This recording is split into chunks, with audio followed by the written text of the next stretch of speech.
আসসালামু আলাইকুম প্রিয় বার্সা ফ্যান্স, প্রিয় কুলার্স। সর্বশেষ ম্যাচটা এতটা অবিশ্বাস্য এবং একই সঙ্গে অদ্ভুত ছিল যে এটা নিয়ে আরও অনেক আলোচনা করতে হবে। ম্যাচ রেজাল্ট বা ম্যাচ অ্যানালাইসিস ভিডিওতে যা বলেছি এটার বাইরেও বেশ কয়েকটা কথাবার্তা বলার সুযোগ আছে এবং সেই পয়েন্টগুলো একটু টাচ করার চেষ্টা করব। প্রথমত যে জিনিসটা সবচেয়ে বেশি ভালো লাগার এবং এটা আমি আরও একবার রিপিট করতে চাই, সেটা হচ্ছে ক্যাওটিক একটা ম্যাচ ছিল। এটা এমন একটা ম্যাচ যে ম্যাচে কোনো কিছুই বার্সার পক্ষে যাচ্ছিল না, এমন সিচুয়েশন থেকে বার্সা বের হয়ে এসেছে এবং তারপরে হুট করে পাওয়া অপরচুনিটিগুলো ক্লিয়ার কাটভাবে কাজে লাগাতে পেরেছে। এখানে বার্সার পারফরমেন্সটা শেষের দিকে এসে যথেষ্ট ক্লিনিক্যাল ছিল, যথেষ্ট ডিসাইসিভ ছিল এবং এটাই পয়েন্টটা বার্সার পক্ষে এনে দিয়েছে এবং এই ম্যাচটা অনেক দিন বার্সা ফ্যানদের তথা ফুটবল ফ্যানদের মনের মধ্যে কিন্তু থাকবে।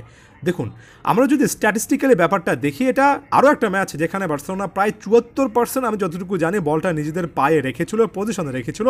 তবে আমার কাছে আমি সাম্প্রতিক সময়ে এসে যখন বার্সার ম্যাচগুলো অ্যানালাইসিস করছি, তখন বলটা আসলে কতটা সময় ধরে বার্সার পায়ে ছিল সেটা আমার কাছে সবচেয়ে ভাইটাল ফ্যাক্টর হয় না, কারণ বলটা মাত্র 26% পায়ে রেখেও বেনফিকা কিন্তু সমানতালে ফুটবল খেলেছে এবং ম্যাচের এমন অনেকগুলো ফেজ বেনফিকা পেয়েছিল যেখানে তারা আসলে বার্সাকে ডমিনেট করেছে এবং যথেষ্ট পরিমাণ সুযোগ তৈরি করেছে। বার্সার ডিফেন্স লাইনে এখানে কম্বিনেশনের একটা অভাব কুবার্সির সঙ্গে আরাহুর দেখা গিয়েছে। এখানে ভয়েচিক শেজনি হয়তোবা একটু বেশি চাপ নিয়ে ফেলেছিলেন একাধিক গোলের ক্ষেত্রে, তার টাইমিংটা গড়বড় হয়েছে কখন তিনি আসলে পোস্ট ছেড়ে বের হয়ে আসবেন।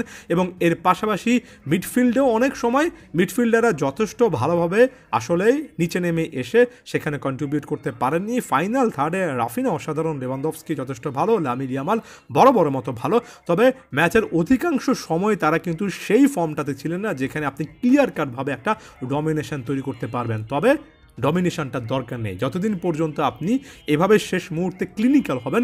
ক্লিনিক্যাল বলতে বোঝাচ্ছি মাথাটা ঠান্ডা রেখে আপনি 2-3 গোলে পিছিয়ে থাকলেও যখন এই জিনিসটা বুঝতে পারবেন যে মাত্র 2 থেকে 3টে অপরচুনিটি এবং সেগুলো ভালোভাবে কাজে লাগানোটাই ম্যাচের গতিপথ পরিবর্তন করে ফেলতে পারে, তখন আপনি যে আত্মবিশ্বাসটা পাবেন, ম্যাচের 90 মিনিটটাকে আপনি যদি 3-4টা ভাগে আসলেই ভাগ করে নেন, যত বেশি সময় গড়ায় তত বেশি করে কিন্তু ইম্পর্টেন্স বাড়ে।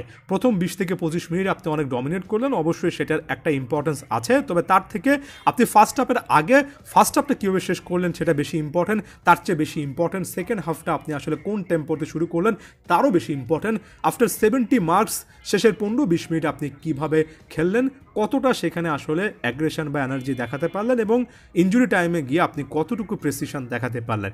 এই যে ভাগ করে নানা ফেজ বার্সার ক্ষেত্রে চ্যাম্পিয়ন্স লিগে দেখি, প্রথম দুটো ফেজ যথেষ্ট ভালো কাটানোর পরে শেষ দুটো ফেজে বার্সেলোনা একেবারে খেই হারিয়ে ফেলে।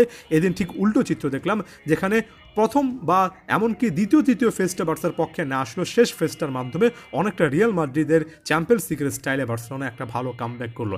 এখন ব্যাপারটাকে একটা হ্যাবিট বানাতে হবে, একটা অভ্যাস বানাতে হবে। এখানে রাফিনা যে আত্মবিশ্বাসটা দেখিয়েছেন সেটা বাকিদের মধ্যেও থাকতে হবে। অ্যাটাকিং মিডফিল্ডে আরেকটু বেশি ভালো পারফরমেন্স দেখাতে হবে। ডিফেন্সীয় প্লেয়ারদেরকে এই জিনিসটা বুঝতে হবে যে একটা দুটো ম্যাচে আপনার হয়তো এমন টাইপের ফাম্বল মেনে নেওয়া যায়, তবে ডিফেন্ডার গোলকিপারদের সত্যিকার অর্থে আরও বেশি দায়িত্বশীল ভূমিকা নেওয়ার সময় কিন্তু আসবে। সব কিছুকে একপাশে ছাপিয়ে রেখে আপনি চাপটা কতটুকু সামলাতে পারেন।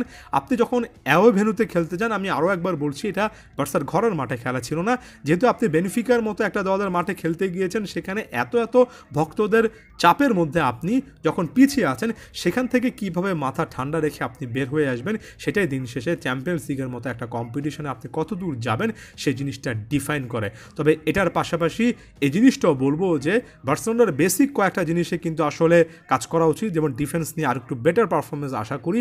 এ ম্যাচে পাবলিদিস হ্যাটট্রিক করেছেন, 3টা গোল করেছেন, তার সম্পর্কে খুব একটা বেশি কথাবার্তা বলা হয়নি, অবশ্যই ভালো পারফরমেন্স দিয়েছেন। তবে ডিফেন্ডার এমনকি মিডফিল্ডারদের ব্যাকট্র্যাক করাতেও কিন্তু বড় রকমের ভুল ছিল। তবে যাওয়ার আগে পজিটিভ নোটে শেষ করবো এবং একটা আশার কথা বলবো, এ ব্যাপারটা একটা ম্যাচে হুট করে হলে আমরা ব্যাপারটাকে অদ্ভুতরে খুব একটা বেশি দেখা যায় না, এমন টাইপের কথাবার্তা বলি। এমন জিনিসগুলো আপনি যত বেশি রেগুলার করতে পারবেন তত বেশি কিন্তু আপনার একটা অভ্যাস তৈরি হবে। এই যে একটু আগে বললাম, নিশ্চয়ই আপনারা একমত হবেন, রিয়াল মাদ্রিদের সেই অভ্যাসটা আছে। চ্যাম্পিয়ন্স লিগে এমন একটা অভ্যাস বার্সাকে তৈরি করতে হবে এবং সেই অভ্যাসটা তৈরি করার ক্ষেত্রে এই ম্যাচটা একটা বেঞ্চমার্ক হতে পারে। বারবার করে বার্সা প্লেয়াররা এই ম্যাচে ফিরে এসে এই জিনিসটা নিজেদের মনের মধ্যে ধারণ করতে পারেন যে এমন সিচুয়েশনে কামব্যাক করা যায়। যত বেশি বার্সেলোনা এমন টাইপের কামব্যাকগুলো করবে তত বেশি করে আমরা এটাকে ন্যাচারাল স্বাভাবিক বার্সা স্টাইলের একটা অংশ বলতে পারবো, তত বেশি করে চ্যাম্পিয়ন্স লিগের মতো নকআউট স্টেজ ভিত্তিক একটা টুর্নামেন্টে ভালো করার সম্ভাবনা বেড়ে যাবে। ধন্যবাদ সবাইকে।